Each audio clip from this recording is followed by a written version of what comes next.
Good afternoon, students. Our today's topic is type of mechanical energy second, that is potential energy. कल हमने kinetic energy के बारे में पढ़ा था, मैकेनिकल एनर्जी का पार्ट 1. आज हम पोटेंशियल एनर्जी पढ़ रहे हैं, मैकेनिकल एनर्जी का पार्ट 2. ठीक है. सो काइनेटिक एनर्जी हमने पढ़ा था कि किसी भी ऑब्जेक्ट को मोशन में लाने के लिए जो एनर्जी रिक्वायर्ड होती है या मोशन के कारण जो एनर्जी रिक्वायर्ड होती है, ठीक है, उसको हम बोलते हैं काइनेटिक एनर्जी. और अगर हम बात करें पोटेंशियल एनर्जी, तो पोटेंशियल एनर्जी क्या होती है?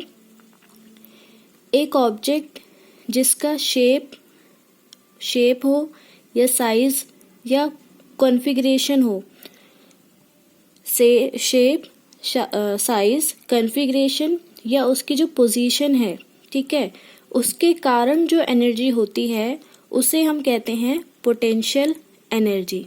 आई रिपीट कि कोई ऐसा ऑब्जेक्ट जिसका शेप, साइज, पोजीशन या कॉन्फ़िगरेशन हो, उसके लिए जो एनर्जी रिक्वायर्ड होती है उसको कहते हैं हम पोटेंशियल एनर्जी. यानी कि हम बोल सकते हैं कि हमारे आसपास जितनी भी ऑब्जेक्ट्स हैं, जैसे हमने बोला था कि हमारे आसपास जितनी भी मूविंग ऑब्जेक्ट हैं, चाहे वो लिविंग ऑब्जेक्ट हो चाहे वो नॉन लिविंग ऑब्जेक्ट हो, अगर वो मूविंग ऑब्जेक्ट है तो हम कहते हैं कि उसमें क्या है? काइनेटिक एनर्जी है. ठीक है. क्यों काइनेटिक एनर्जी है? क्योंकि अगर वो मूव कर रहा है तो वो काइनेटिक एनर्जी से ही मूव कर रहे हैं. ठीक है. तो अगर काइनेटिक एनर्जी उसमें नहीं होगी तो क्या वो ऑब्जेक्ट मूव कर पाएगा? बिल्कुल नहीं मूव कर पाएगा. ठीक है. क्योंकि हमने यही पढ़ा है कि काइनेटिक एनर्जी ही रिक्वायर्ड होती है किसके लिए? मोशन के लिए. ओके. तो काइनेटिक एनर्जी को हम किससे रिलेट करते हैं? हम रिलेट करते हैं मोशन से. मतलब अगर कोई ऑब्जेक्ट मोशन में है तो उसके अंदर क्या होगा? उसके अंदर काइनेटिक एनर्जी है. सिमिलरली अगर हम बात करते हैं पोटेंशियल एनर्जी की, तो सभी ऑब्जेक्ट की, क्योंकि हमें पता है कि हर एक ऑब्जेक्ट का शेप होता है, साइज होता है, पोजीशन होती है, कॉन्फ़िगरेशन होता है, तभी तो हम इन चीज़ों को आइडेंटिफाई कर पाते हैं. अगर किसी का शेप, साइज या कॉन्फ़िगरेशन नहीं होगा तो हम इन चीज़ों को डिफ्रेंशिएट कैसे कर पाएंगे, है ना? तो सभी ऑब्जेक्ट जिनका शेप, साइज, कॉन्फ़िगरेशन होगा या एक पर्टिकुलर पोजीशन होगा, कॉन्फ़िगरेशन होगा, तो उसके कारण भी उनमें एक एनर्जी होती है. ठीक है. उसी एनर्जी को हम क्या कहते हैं? Potential energy. सपोज कि अगर मैं चल रही हूँ, ठीक है, या दौड़ रही हूँ, तो मेरे अंदर कौन सी एनर्जी है बच्चे? मेरे अंदर होगी काइनेटिक एनर्जी. ठीक है. बट अगर मैं एक जगह पे खड़ी हूँ, ठीक है, स्टैंड पोजीशन में हूँ, तो भी मेरे अंदर एक एनर्जी होगी. और वो कौन सी एनर्जी होगी? वो होगी पोटेंशियल एनर्जी. और अगर मैं रेस्ट पे हूँ, मैं बैठी हूँ, तो भी मेरे अंदर एक एनर्जी होगी. और वो कौन सी एनर्जी होगी? वो भी क्या होगी? Potential energy. ठीक है. तो इसको समझने के लिए कि एक स्टोर्ड एनर्जी क्या होती है, पोटेंशियल एनर्जी क्या होती है, हम अपनी बुक में गिवन एक्टिविटी को पढ़ेंगे. ओके. और उससे पहले, एक्टिविटी को पढ़ने से पहले मैं आपको एक स्टेटमेंट बताना चाहती हूँ, जो स्टेटमेंट हम नेक्स्ट टॉपिक में पढ़ेंगे, लॉ ऑफ कंजर्वेशन में, कि किसी भी टाइप की एनर्जी हो, ना हम उसको डिस्ट्रॉय कर सकते हैं, ना हम उसको बना सकते हैं. ठीक है. कोई भी एनर्जी अपने आप खत्म नहीं होती है. ठीक है. कहीं हवा में नहीं उड़ जाती है. वो हमेशा एक फॉर्म से दूसरे फॉर्म में कन्वर्ट हो जाती है. ठीक है. कभी भी वो डिस्ट्रॉय नहीं होती है. समझ में आ गई ये बात? तो इसी को समझते हुए ये हम नेक्स्ट टॉपिक में क्लियर करेंगे. बस अभी आप इतना याद रखिए कि कभी भी कोई एनर्जी डिस्ट्रॉय नहीं होगी, ना हम उसको बनाएंगे, ना हम उसको डिस्ट्रॉय करेंगे. ठीक है. हमेशा एक फॉर्म से दूसरे फॉर्म में कन्वर्ट होती है एनर्जी. ठीक है. अब यहाँ पर हम अपनी बुक में गिवन एक्टिविटी को पढ़ के इस टॉपिक को अच्छे से क्लियर करते हैं कि स्टोर्ड एनर्जी क्या होती है. ठीक है. तो सबसे पहले एक्टिविटी 11.8 है आपकी बुक में. देखो क्या कहा गया है. Take a rubber band. Rubber band सबको पता है. रबर बैंड लेना है आपको. Hold it at one end and pull from the other. एक साइड से आपको पकड़ना है और दूसरे साइड से उसको खींचना है. ठीक है. The band stretches.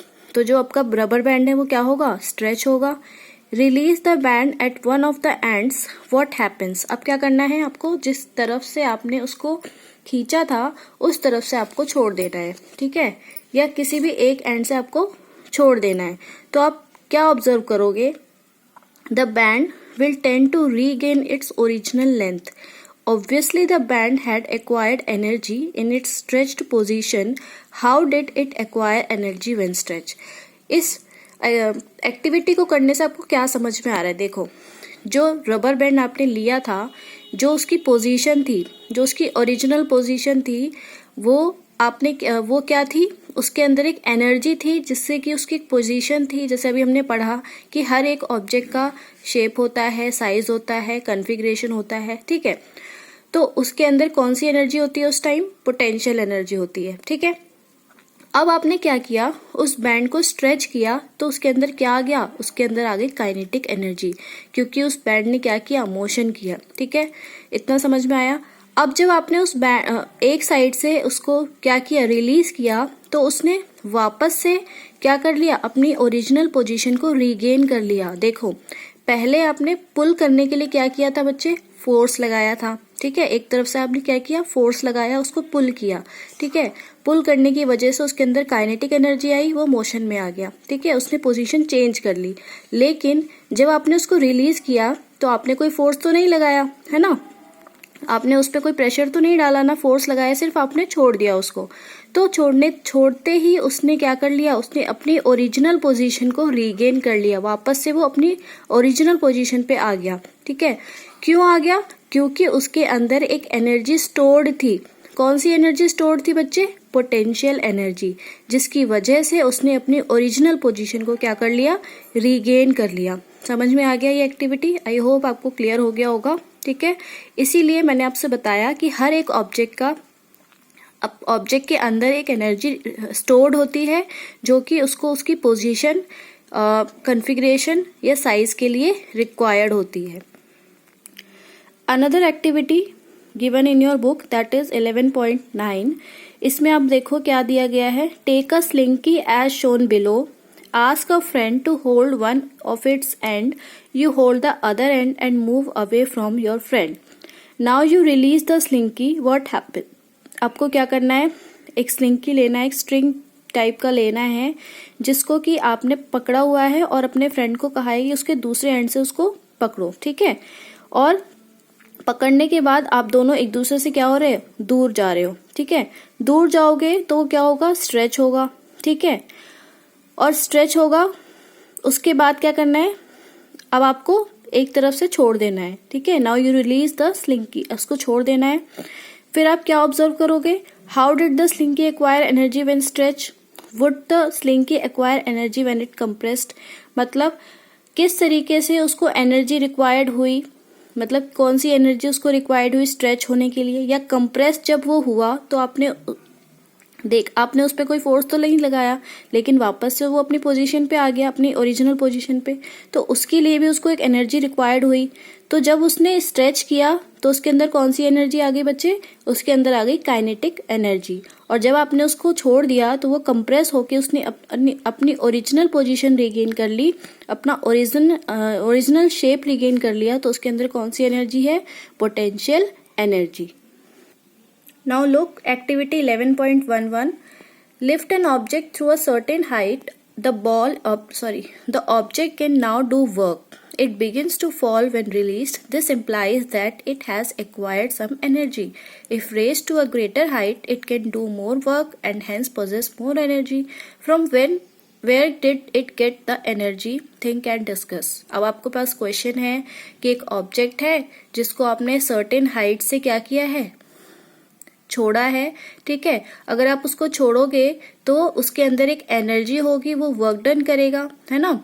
और अगर आप उसको ज्यादा बड़ी हाइट से छोड़ोगे तो वो ज्यादा वर्क डन करेगा, ठीक है। उसके अंदर एक एनर्जी होगी उस टाइम पर भी, ठीक है। ये एनर्जी उसके पास कहाँ से आई, ठीक है, आपको ये डिस्कस करना है। अब मैं आपको बताती हूँ एग्जाम्पल से। यहाँ पर देखो, इसी को मैंने ड्रॉ करके एक एग्जाम्पल समझाया आपको। यहाँ पर एक पर्सन है, ठीक है, पर्सन ने क्या ले रखा है, एक बॉल ले रखा है। वो बॉल कहाँ है, रेस्ट पोजीशन पे है। तो रेस्ट पोजीशन पे उसके पास कौन सी एनर्जी है, अभी हमने पढ़ी है, अभी पढ़ के आए हैं। कौन सी एनर्जी होती है किसी भी ऑब्जेक्ट को जब रेस्ट पे होता है, तो पोटेंशियल एनर्जी। ठीक है, अब आपने उस बॉल को क्या किया, उस बॉल को एक पर्टिकुलर हाइट से नीचे की तरफ गिराया, तो जब वो मोशन में आ गई तो उसके अंदर कौन सी एनर्जी आ गई बच्चे, उसके अंदर आ गई काइनेटिक एनर्जी। समझ में आ गया। तो यहाँ पर क्या हुआ, potential energy transforming into kinetic energy. और अभी मैंने आपको बताया था कि कोई भी एनर्जी हवा में नहीं उड़ जाती या डिस्ट्रॉय नहीं हो जाती, खत्म नहीं हो जाती, वो क्या हो जाती है, वो ट्रांसफॉर्म हो जाती है, कन्वर्ट हो जाती है किसी अदर फॉर्म ऑफ एनर्जी में। In the above situations, the energy gets stored due to work done on the object. The energy transferred to an object is stored as potential energy if it is not used to cause a change in the velocity or speed of the object. ठीक है, अगर उसके अंदर कोई change नहीं आ रहा है, अगर वो कोई स्पीड नहीं, अगर उसके अंदर स्पीड नहीं है, कोई वेलोसिटी नहीं है, कोई काम नहीं कर रहा है, तो उसके अंदर कौन सी एनर्जी होगी बच्चे, उसके अंदर होगी पोटेंशियल एनर्जी। ठीक है, you transfer energy when you stretch a rubber band. The energy transferred to band in it is potential energy. You do work while winding the key of a toy car. The energy transferred to the spring inside is stored as potential energy.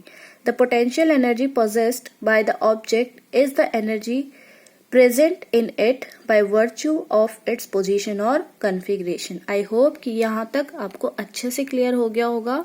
ठीक है, potential energy.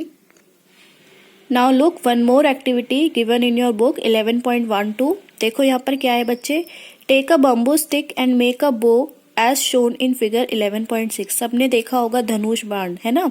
धनुष बाण में भी यही होता है। क्या होता है बच्चे, जब आप उसको एरो को प्लेस करते हो मिडल में, धनुष के मिडल में जब आप उसको प्लेस करते हो तो वो कैसा होता है, पोटेंशियल एनर्जी होती है उसके अंदर। ठीक है, और जब आप उसको स्ट्रेच करते हो, उसकी स्ट्रिंग को पीछे से स्ट्रेच करते हो, तो जो एरो है वो बाहर निकल के चला जाता है ना। Notice the change in the shape of the bow. The potential energy stored in the bow due to the change in shape is thus used in the form of kinetic energy in throwing of the arrow. मतलब जैसे ही वो बाहर निकलता है तो उसके अंदर क्या आ जाती है, काइनेटिक एनर्जी आ जाती है, जिसकी वजह से वो मोशन में आ जाता है। ठीक है, तो यहाँ पर भी क्या हुआ, पोटेंशियल एनर्जी किस में कन्वर्ट हो गई बच्चे, काइनेटिक एनर्जी में। An object increases its energy when raised through a height. This is because work is done on it against gravity while it is being raised. The energy present in such an object is the gravitational potential energy. The gravitational potential energy of an object at a point above the ground is defined as the work done in raising it from the ground is to that point against gravity. ये जो पूरा paragraph है ना, इसको हम example से समझते हैं क्या है इसमें। देखो बच्चों, आपकी बुक में एक डायग्राम गिवन है। यहाँ पर क्या कह रहा है, देखो यहाँ पर एक हाइट है। ठीक है, सपोज कि यहाँ पर एक पोल है। ठीक है, अब पोल के जो नीचे है ना, यहाँ पर देखो, यहाँ पर एक ब्लॉक रखा हुआ है। आप इस ब्लॉक को क्या करना है, ऊपर लेके जाना है इस हाइट तक। ठीक है, अब आप सभी को पता है कि हर एक ऑब्जेक्ट पर जो अर्थ है वो क्या करता है, एक ग्रेविटेशनल पुल लगाता है, सभी को पता है। ठीक है, तो जो यहाँ पर जो वर्क डन होगा, मतलब अगर इसको ऊपर लेके जाएंगे तो हमें क्या करना पड़ेगा, फोर्स लगाना पड़ेगा। फोर्स लगाने से क्या होगा, ये अपनी पोजीशन को क्या करेगा, डिस्प्लेस करेगा, है ना। यहाँ से ऊपर लेके जाएंगे तो इसकी पोजीशन क्या हुई, डिस्प्लेस हुई। डिस्प्लेस होने की वजह से इसके अंदर कौन सी एनर्जी आएगी, काइनेटिक एनर्जी आएगी। ठीक है, अब ये जो काइनेटिक एनर्जी हुई या ये जो वर्क डन हो रहा है यहाँ पर इस ब्लॉक में, वो किसके अगेंस्ट हो रहा है, किसके अगेंस्ट हो रहा है, इस ग्रेविटेशनल फोर्स के अगेंस्ट हो रहा है, ग्रेविटेशनल पुल के अगेंस्ट हो रहा है ना। नाउ रीड दिस पॉइंट, आपको क्लियर हो जाएगा। ठीक है, the gravitational potential energy of an object at a point above the ground is defined as the work done in raising it from the ground to that point against gravity. मतलब इसके अंदर जो potential energy थी वो जब हमने इसको displace किया यहाँ से इसको ऊपर लेके गए तो जो वर्क डन हुआ वो किसके अगेंस्ट हुआ बच्चे? वो वर्क डन हुआ ग्रेविटी के अगेंस्ट। ठीक है, अब इसी की हेल्प से हम क्या करेंगे, पोटेंशियल एनर्जी का एक्सप्रेशन मतलब फॉर्मूला डिराइव करेंगे। कैसे डिराइव करेंगे? It is easy to arrive at an expression for the gravitational potential energy of an object at a height. ठीक है, कैसे डिराइव करेंगे बच्चे? देखो, हमें पता है कि वर्क डन क्या होता है बच्चे? Force into displacement. ठीक है, फोर्स इनटू डिस्प्लेसमेंट। अब यहाँ पर जो फोर्स लग रहा है वो किसके अगेंस्ट लग रहा है? ग्रेविटेशनल फोर्स लग रहा है, मतलब ग्रेविटी के अगेंस्ट लग रहा है। तो यहाँ पर क्या हो गया? ग्रेविटेशनल फोर्स हो गया। ठीक है, अब हम सब ने पढ़ा है कि ग्रेविटेशनल फोर्स क्या होता है? ऑब्जेक्ट पे लगने वाला फोर्स जो उसके वेट के बराबर होता है। ठीक है, तो यहाँ पर हम क्या लिख सकते हैं? मास इनटू जी। हमने ये पढ़ा था अपने ग्रेविटेशन वाले चैप्टर में कि ग्रेविटेशनल फोर्स क्या होता है बच्चे? ऑब्जेक्ट पे जितना वेट होता है उसके बराबर, है ना।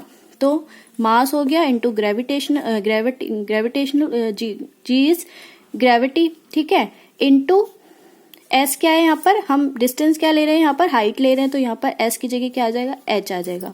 तो वर्क डन किसके इक्वल हो गया? एम इंटू जी इंटू एच।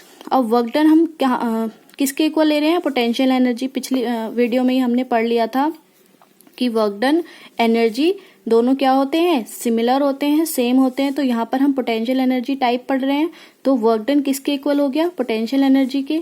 तो फॉर्मूला हमने क्या डिराइव कर लिया? पोटेंशियल एनर्जी का फॉर्मूला क्या हो गया बच्चे? mgh।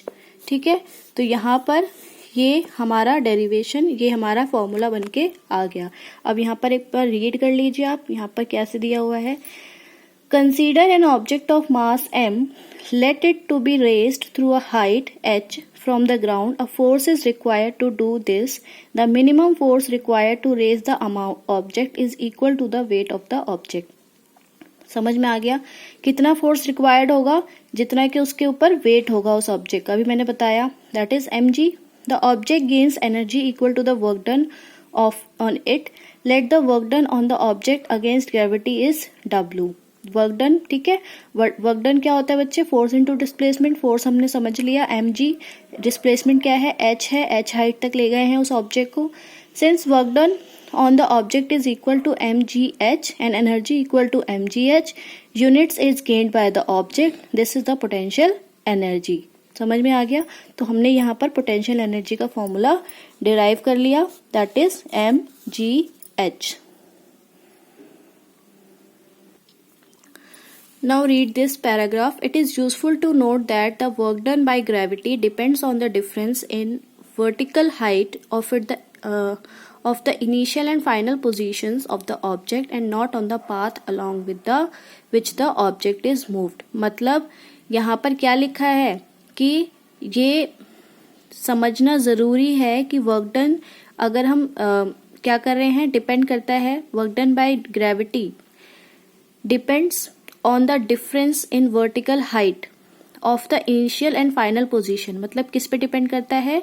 इनिशियल और फाइनल पोजीशन के डिफरेंसेस पे। वर्टिकल मतलब इस तरीके से यहाँ पर जैसे बनाया गया है। ठीक है, इनिशियल और फाइनल पोजीशन पे डिपेंड करता है, not on the path. Path पे डिपेंड नहीं करता कि कहाँ से घूम के आया है, वो एक पर्टिकुलर हाइट पे इनिशियल पोजीशन और फाइनल पोजीशन पे डिपेंड करता है। ठीक है, Figure 11.8 shows a case where a block is raised from position A to B by taking two different paths. Let the height AB is equals to h. In both the situation, the work done on the object is mgh. यहाँ पर आपको समझाने की कोशिश की गई है कि पाथ चाहे कहीं कितना भी दूर हो, अगर पर्टिकुलर हाइट तक हाइट सेम है, तो चाहे आप कहीं से भी घूम फिर के आ रहे हो तो आ तो एक ही जगह रहे हो ना। तो वही चीज यहाँ पर समझाई गई है कि चाहे पाथ कैसा भी हो, अगर हाइट सेम है तो जो फॉर्मूला है, जो हमारा पोटेंशियल एनर्जी हम निकालेंगे वो इसी फॉर्मूले से निकालेंगे। वर्क डन जो होगा वो mgh से ही होगा। ठीक है, जैसे यहाँ पर आप देखो, एक A है, पोजीशन A है, यहाँ पर पोजीशन B है। ठीक है, A से B का जो पाथ है, A से B तक जाने के लिए जो पाथ है वो स्ट्रेट पाथ है, एक पर्टिकुलर हाइट दी गई है।